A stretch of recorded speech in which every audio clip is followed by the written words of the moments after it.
Jai Hind friends, welcome to my YouTube channel English by Deva. Today you will learn about poetic device and figure of speech. Let's start the class.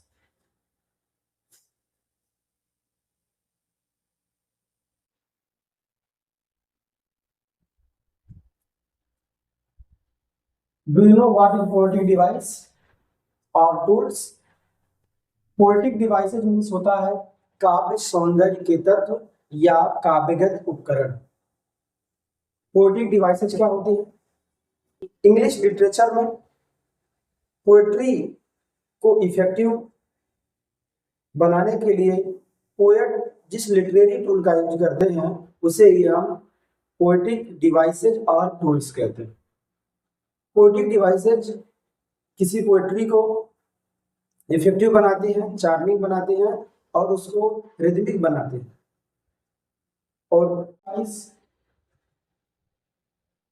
उसी प्रकार है जैसे आप हिंदी में काव्य सौंदर्य के तत्व पढ़ते हैं, रस छंद अलंकार पढ़ते हैं, ठीक उसी प्रकार इंग्लिश लिटरेचर में भी पोएट्री अर्थात पद्य में रस छंद और अलंकार होते हैं। तो आज हम बात रस पर नहीं, रसा पर नहीं, इंग्लिश में क्योंकि रस को रसा कहते हैं तो हम रस पर नहीं बल्कि और ना ही मीटर पे बात करेंगे। आज का हमारा टॉपिक होगा अबाउट फिगर्स ऑफ स्पीच, अलंकारों के बारे में। तो आइए पहले कुछ बेसिक फीचर जानते हैं इसके। पोएटिक डिवाइस की डिफिनेशन क्या है तो देखिए, poetic devices are techniques. Poetic devices अर्थात काव्यगत उपकरण या काव्य सौंदर्य के तत्व टेक्निक्स होती हैं, तकनीक होती हैं दैट पोएट्स, जिसे पोएट यूज्ड टू एनहेंस, बढ़ाने के लिए प्रयोग करते हैं। क्या? द मीनिंग, अर्थ, साउंड, ध्वनि एंड इमोशनल इफेक्ट, और भावनात्मक प्रभाव ऑफ देयर पद्धति। अर्थात पोएटिक डिवाइस ऐसे टेक्निक्स हैं जिसे पोएट अपनी पोएट्री को इमोशनल इफेक्ट उसमें यूज करने के लिए, उसको इमोशनल बनाने के लिए और उसकी मीनिंग को और इफेक्टिव करने के लिए, चार्मिंग करने के लिए यूज करते हैं। These tools help in making poems more vivid, expressive and impactful. These tools help, ये उपकरण सहयोग करते हैं in making poems more vivid, कविताओं को और अलग बनाने की, एक्सप्रेसिव और एक्सप्रेसिव करने की, और ज्यादा वो प्रभावकारी हो सके, और ज्यादा बढ़िया से उसको व्यक्त कर सके, एंड इम्पैक्टफुल और प्रभावफुल बनाने के लिए। अर्थात ये जो टूल्स होते हैं जिन्हें हम पोएट्री में यूज करते हैं या जो लिटरेरी टूल्स होते हैं, इन्हें हम लिटरेचर में इसलिए यूज करते हैं ताकि ये पोयम को इफेक्टिव बना सके, इम्पैक्टफुल बना सके और एक्सप्रेसिव बना सके, बेहतर ढंग से एक्सप्रेस किया जा सके, ताकि रीडर को एकदम ग्लोरियस फील हो, एकदम इंजॉयमेंट फील हो रीडर को। इसलिए पोएटिक डिवाइस यूज किए जाते हैं। Poetic devices are literary techniques. जो पोएटिक डिवाइसेज होती हैं वो साहित्यिक तकनीक होती हैं यूज्ड इन पोएट्री, जिसे पोएट्री अर्थात पद्य में प्रयोग किया जाता है टू क्रिएट, रचना करने के लिए, बनाने के लिए, रिदम, लय, इनहेंस मीनिंग, भाव और अर्थ को बढ़ाने के लिए, आर इंटेंसिफाई इमोशन अर्थात भावना को और जागृत करने के लिए, भावना को और प्रबल बनाने के लिए। अर्थात पोएटिक डिवाइस ऐसी लिटरेरी टेक्निक्स होती हैं जिनका उपयोग कविता में अर्थात पोएट्री में जो कवि होते हैं उसमें रिदम अर्थात लय बनाने के लिए, उसको लयकारी बनाने के लिए यूज करते हैं, उसकी मीनिंग को बढ़ाने के लिए प्रयोग करते हैं और उसकी इमोशन और जो भावना है वो और प्रबल हो जाए, इसलिए पोएटिक डिवाइस को यूज करते हैं। कौन? पोएट। किसमें? इन पोएट्री अर्थात पद्य में। तो आइए जानते हैं नेक्स्ट टॉपिक क्या है। बात करते हैं types of poetic devices. Poetic devices कितनी प्रकार की होती है अर्थात काव्य सौंदर्य के तत्व या काव्यगत उपकरण कितने प्रकार के होते हैं। मेनली इसको हम sound devices, figurative language, structural devices, imagery and symbolism में इसको डिवाइड कर सकते हैं। साउंड डिवाइसेज मीन्स होता है ध्वनि उपकरण, अर्थात साउंड डिवाइसेज जो होती हैं इनके द्वारा, इन लिटरेरी टूल्स के द्वारा या पोएट्री डिवाइसेस के द्वारा किसी पोयम और पोएट्री में ध्वनि ध्वनि को इफेक्टिव, ध्वनि द्वारा उस पोयम को इफेक्टिव बनाया जाता है। और इसके लिए क्या यूज किया जाता है? एलिट्रेशन।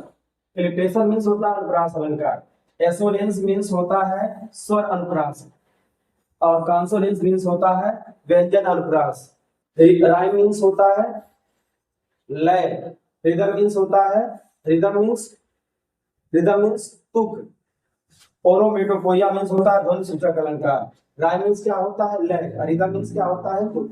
इस प्रकार जो साउंड डिवाइस होता है, साउंड डिवाइस द्वारा किसी पोएट्री या पोयम में किसी वावेल लेटर, कॉन्सोनेंट लेटर की बार बार रिपीट करके ध्वनि द्वारा उसको इफेक्टिव बनाया जाता है।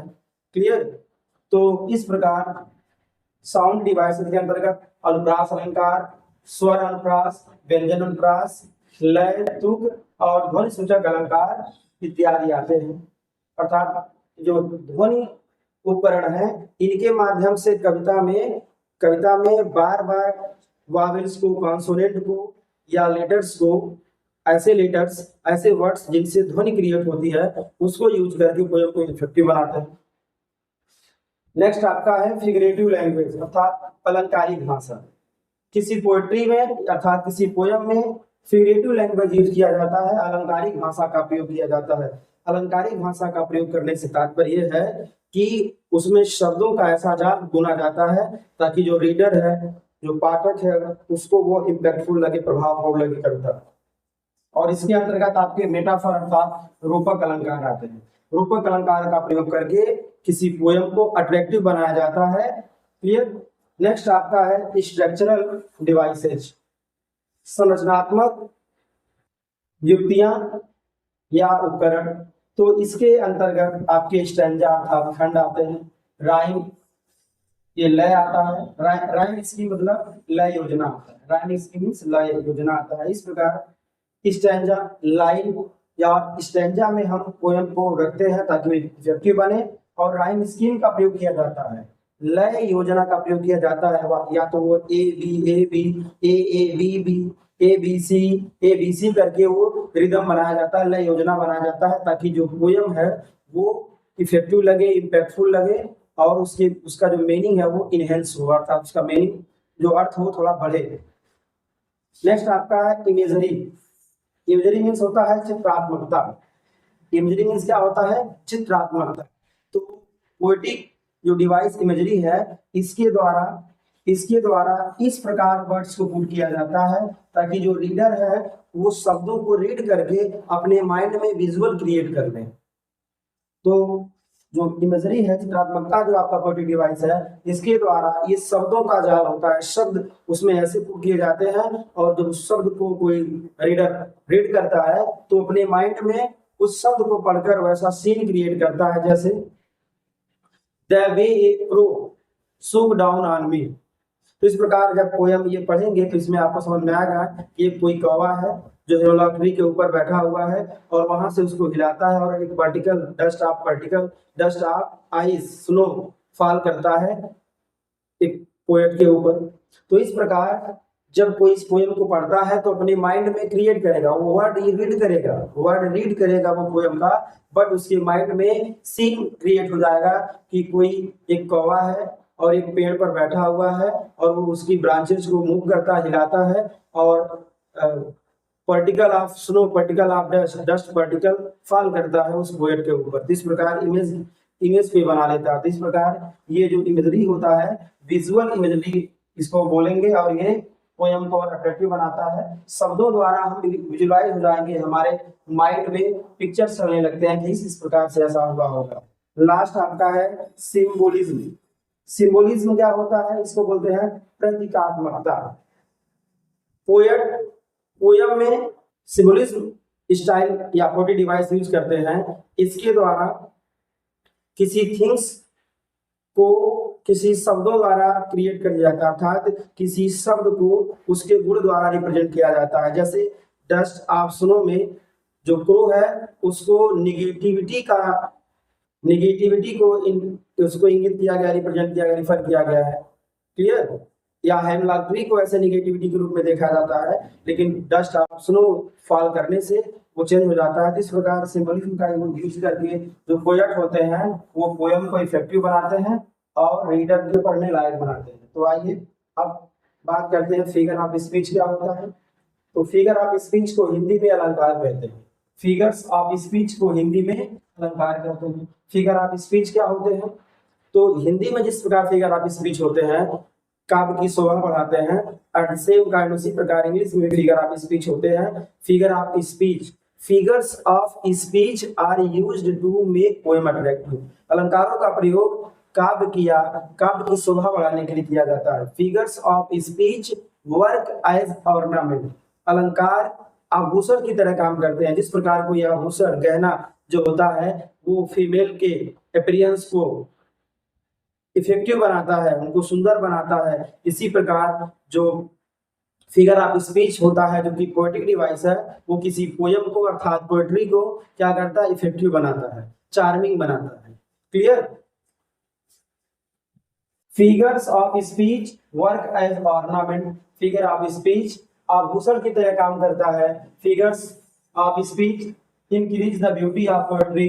अलंकार पद की सुंदरता को बढ़ाता है अर्थात काव्य की शोभा को बढ़ाता है। Figures of speech are used to make poem attractive. अलंकारों का प्रयोग भाव प्रकाशन की शोभा बढ़ाने के लिए किया जाता है और ये क्या करते हैं? पोएम को अट्रैक्टिव बनाते हैं, प्रभावकारी बनाते हैं ताकि जो रीडर है उसको एंजॉय करके उसको रीड कर सके। Clear? Main definition figure of speech का आप ध्यान दीजिएगा क्या है? ए फिगर ऑफ स्पीच, अलंकार इज ए डेविएशन। अलंकार भिन्न होता है, अलग होता है from the ordinary use of words. सामान्य प्रयोग किए गए शब्दों से अलंकार जो होता है वो सामान्य प्रयोग किए गए शब्दों से अलग होता है। विथ ए व्यू इस प्रकार से टू इंक्रीजिंग देयर इफेक्ट, उनके प्रभाव को बढ़ाने के लिए। अर्थात जो फिगर ऑफ स्पीच होता है सामान्य प्रयोग किए गए शब्दों से ये अलग होता है, जिसका प्रयोग भाव प्रकाशन की शोभा बढ़ाने के लिए किया जाता है, उसको इफेक्टिव बनाने के लिए किया जाता है, उसमें इफेक्ट क्रिएट करने के लिए उसका प्रयोग किया जाता है। क्लियर? तो आइए जानते हैं फिगर ऑफ स्पीच कितने प्रकार के होते हैं। There are a lot of figures of speech. Figure of speech अधिकांश प्रकार के होते हैं, बट इंटरमीडिएट में केवल 7 फिगर ऑफ स्पीच दिए गए हैं, लेकिन मैंने यहाँ पे कुछ एक्स्ट्रा भी ऐड किया है। इतने जो यहाँ पर जितने दिए गए हैं फिगर ऑफ स्पीच, इसमें ये जो है ये एक्स्ट्रा हमने यहाँ पे नोट किए हैं। ये यहाँ पे ये बेसिक फिगर ऑफ स्पीच है। Alliteration, assonance, consonance, repetition. Clear? Alliteration को बोलते हैं अनुप्रास अलंकार। क्या बोला जाएगा? अनुप्रास अलंकार। अनुप्रास अलंकार ये एलिट्रेशन कब होता है पोएम में? यदि कोई लेटर, फर्स्ट लेटर रिपीट होता है उस पोएम में या पोएम्स के लाइन में, तो उस पोएम में पोएटिक डिवाइस एलिट्रेशन होता है। एसोनेंस मींस होता है स्वर अनुप्रास। एसोनेंस मींस क्या होता है? स्वर अनुप्रास। यदि किसी पोएम की लाइन में, किसी पोएम में बार बार वावेल साउंड, वावेल लेटर का रिपीट होता है, रिपीटिशन होता है, तो उसको बोलते हैं स्वर अनुप्रास। आपका थर्ड यहाँ पे है कॉन्सोनेंस अर्थात व्यंजन अनुप्रास। यदि किसी पोएम की लाइन में मल्टी टाइम कॉन्सोनेंट, कोई कॉन्सोनेंट अर्थात कोई व्यंजन रिपीट होता है तो उसको हम बोलेंगे व्यंजन अनुप्रास। इस प्रकार रिपीटिशन जो होता है ये क्या है? रिपीटिशन क्या है? यदि कोई वर्ड बार बार रिपीट होता है, कोई इधर लेटर रिपीट होते थे और यहाँ पर रिपीटिशन फिगर ऑफ स्पीच होता है वो किसी पोएम में बार बार रिपीट होता है। जैसे ट्विंकल ट्विंकल लिटिल स्टार, इसमें ट्विंकल 2 बार आया। इस प्रकार आपका ये रिपीटिशन पोएटिक डिवाइस होता है और इसको हम ये simile, metaphor, personification, apostrophe, hyperbole, oxymoron and ओनोमेटोपोइया, ये सभी जो फिगर ऑफ स्पीच है ये इंटरमीडिएट के लिए है। क्लियर? तो आपको इतना भी समझना है और जो शेष 7 इधर दिए गए हैं इसको भी समझना है। तो आज केवल इंट्रोडक्शन इनके बारे में होगा। आज आप बेसिक बातें इनके बारे में सीख लीजिए, इनकी पहचान कैसे करेंगे या इनका ये इनके यूज होने से क्या पोएम में इफेक्ट आता है इसको समझिए, और नेक्स्ट क्लास में इसके डिफिनीशन, एग्जाम्पल को लिया जाएगा। क्लियर? तो आइए जानते हैं सिबलिंग्स क्या होता है। तो सिमिली को हम बोलते हैं उपमा। क्या बोलेंगे? सिमिली को हम बोलते हैं उपमा। सिमिली क्या होता है? सिमिली फिगर ऑफ स्पीच क्या होता है? तो किसी पोयम में दो विभिन्न प्रकार की वस्तुओं, दो भिन्न भिन्न गुणों वाली वस्तुओं की तुलना के लिए जिस पोएटिक डिवाइस का यूज किया जाता है उसे सिमिली कहते हैं। सिमिली का डेफिनेशन क्या है?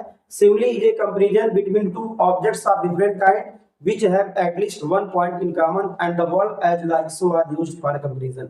इसका मतलब ये हुआ है, जो सिमिली फिगर ऑफ स्पीच होता है इसमें दो अलग अलग गुण वाले, दो अलग अलग व्यक्तियों, दो अलग अलग वस्तुओं में तुलना की जाती है, लेकिन उसमें एक कॉमन गुण होता है और तुलना के लिए एज लाइक सो का हम यूज करते हैं। सीधी सी बात, टू द पॉइंट बात करते हैं हम, एज लाइक और शो। इस प्रकार के वर्ड किसी लाइन पोएम की लाइन में आते हैं, वहां पे कौन सा पोएटिक डिवाइस होगा या कौन सा फिगर ऑफ स्पीच होगा? तो आपका सिमिली। क्लियर? जैसे I am stronger than lion, she is as fresh as a dew, वह उतनी ताजी है जितनी की एक ओस है। Clear? You are like a hero, आप एक हीरो की तरह हो। You are like a lion, तुम शेर की तरह। तो लाइक वर्ड यूज हुआ है, इस प्रकार ये क्या है? सिमिली फिगर ऑफ स्पीच है। मेटाफर क्या होता है? मेटाफर को बोलते हैं रूपक। मेटाफर मींस क्या होता है? रूपक। फिगर ऑफ स्पीच ऐड कर देंगे तो रूपक अलंकार हो जाएगा। तो सिमिली में जिसे हम मानते हैं, अज्यूम करते हैं तुलना करने में, सॉरी, सिमिली जिसे हम कंपैरिजन करते हैं, मेटाफर में उसे मान लिया जाता है। जैसे आई एम ए लायन, मैं एक शेर हूँ। और उधर वैसे होता I am as a lion, मैं शेर की तरह हूँ। I am as a lion, मैं शेर की तरह हूँ, मैं शेर जैसा हूँ। बट मेटाफर में उसको सेम मान लिया जाएगा, आई एम ए लायन, खुद को इसी शेर मान लिया जाएगा, तुलना नहीं किया जाएगा। इस प्रकार आपका मेटाफर होता है ऊपर, इसके बारे में और डिटेल चलेगा जल्दी। पर्सोनिफिकेशन मींस क्या होता है? मानवीकरण अलंकार। क्या होता है आपका? मानवीकरण अलंकार। ये कौन सा अलंकार होता है? कौन सा फिगर ऑफ स्पीच होता है? लिसन, यदि किसी पोयम या पोएट्री में एब्स्ट्रैक्ट आइडियाज, एनिमल या डेड पर्सन को यदि सजीव के रूप में रिप्रेजेंट किया जाएगा तो वहां पर पर्सोनिफिकेशन फिगर ऑफ स्पीच होता है। क्लियर? जैसे कोई जानवर है, उसको हम ह्यूमन के रूप में, मानव के रूप में उसका हम प्रयोग करें। जैसे गाय मेरी माता, गाय जानवर है तो गाय को इंसानों की माता बनाया जा रहा है। जैसे the cow is my mother, the cow is your mother, the cow is our mother, गाय हमारी माता है, गाय आपकी माता है। इस प्रकार गाय एक आपका क्या है? जानवर है, लेकिन उसको किस रूप में यूज किया गया? इंसान की माता के रूप में यूज किया गया है। अर्थात वो तो है एनिमल, बट उसको ह्यूमन बीइंग्स के साथ जोड़ करके उसको रखा गया है। तो इसलिए यहाँ पे क्या है? ये the cow is my mother, the cow is your mother, इसमें काउ को पर्सोनिफाइड किया गया, उसको मानवीकृत किया गया है, मानव के जैसा उसको इक्वल दिया गया है, तब उसको किया गया। इसलिए क्या है ये? इसमें पर्सोनिफिकेशन फिगर ऑफ स्पीच होगा। किस लाइन में? The cow is my mother. इसी प्रकार the earth is my mother, धरती मेरी माँ है, तो धरती को इंसान के से कनेक्ट किया गया है, उसको जोड़ा गया, इसलिए क्या है? यहाँ पर मानवीकृत किया गया उसको, इसलिए अर्थ इज माई मदर में कौन सा पोएटिक डिवाइस है आपका? पर्सोनिफिकेशन फिगर ऑफ स्पीच है। इसी प्रकार लव इज ब्लाइंड, प्यार अंधा होता है। तो प्यार क्या है? एब्स्ट्रैक्ट आइडियाज है, लेकिन इसको क्या बनाया गया है? इसको नाउन के रूप में यूज किया गया है, इसको इंसान के रूप में यूज किया गया है। भी अंधा कोई पर्सन होता है, बट यहाँ प्रेम को अंधा दिखाया गया। So love is blind in this line there is personification figure of speech. इसी प्रकार opportunity knocks the door but once, अवसर दरवाजा खटखटाती है परंतु एक बार, इसमें भी पर्सोनिफिकेशन फिगर ऑफ स्पीच है। अभी बस मैं केवल आपको इंट्रोडक्शन करा रहा हूँ, इसके बारे में डिटेल चलेगा, क्योंकि जब नेक्स्ट सेपरेट जब क्लास करेंगे तो इसमें एक फिगर ऑफ स्पीच का एक लेक्चर होगा आपका, तो आपको भरपूर समझ में आने वाला है। अभी आप यहाँ फिलहाल साथ में समझिए फर्स्ट टॉपिक में क्या होता है? संबोधन अलंकार। आप बस केवल आज नाम समझिए, आज बस केवल आप नाम समझिए और आपको आने लगेगा धीरे धीरे। फर्स्ट टॉपिक यानी संबोधन सूचक अलंकार। ये क्या होता है? यदि किसी को एड्रेस किया जाए, संबोधित किया जाए, तो उसमें कौन सा फिगर ऑफ स्पीच होगा? अपोस्ट्रोफी। यदि आपको देखिएगा मार्क्स ऑफ एक्सक्लेमेशन इस प्रकार का चिन्ह किसी लाइन में मिला पोएम की लाइन में, तो समझ जाएगा उसमें कौन सा फिगर ऑफ स्पीच होगा? अपोस्ट्रोफी। हाइपरबोल क्या होता है? अतिशयोक्ति। हाइपरबोल कौन सा अलंकार होगा आपका? अतिशयोक्ति। यदि किसी लाइन में बहुत ज्यादा बढ़ा चढ़ाकर बताया गया पोएम की लाइन में, उसमें क्या होगा, हाइपरबोल होगा। जैसे I am swifter than wind and stronger than lion, मैं शेर से भी अधिक मजबूत हूँ और हवा से भी अधिक तेज हूँ, बढ़ा चढ़ा के बोला गया, इसलिए ऐसे लाइन्स में क्या है, हाइपरबोल होते हैं। ऑक्सीमोरोन क्या है, विरोधाभास। ऑक्सीमोरोन में क्या होगा आपका, विरोधाभास।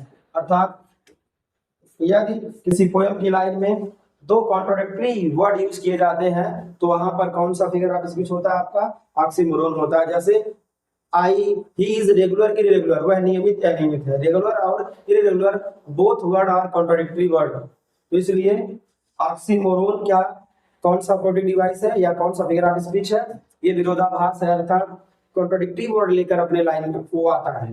और बात करते हैं ओनोमेटोपोइया, मतलब क्या होता है, ध्वनि सूचक अलंकार। कौन सा अलंकार होगा, ध्वनि सूचक अलंकार। अलंकार याद नहीं करते ना, ये क्या होता है, यदि किसी पोएम की लाइन से यदि आपको साउंड वहां पे क्रिएट होता दिखाई देता है, जैसे द कैट्स म्यू, बिल्ली म्याऊ म्याऊ करती है, तो इस प्रकार द डॉग्स बार्क, कुत्ते भौंकते हैं, इस प्रकार ऐसे लाइंस में कौन सा प्रोडिक्ट डिवाइस होगा या कौन सा फिगर ऑफ स्पीच होगा, ओनोमेटोपोइया। इस प्रकार इन सभी फिगर ऑफ स्पीच को हम सेपरेट क्लास में इसको पूरा फुल डिटेल आपको बताएंगे। आज के लिए बस इतना ही। Thanks for watching my video.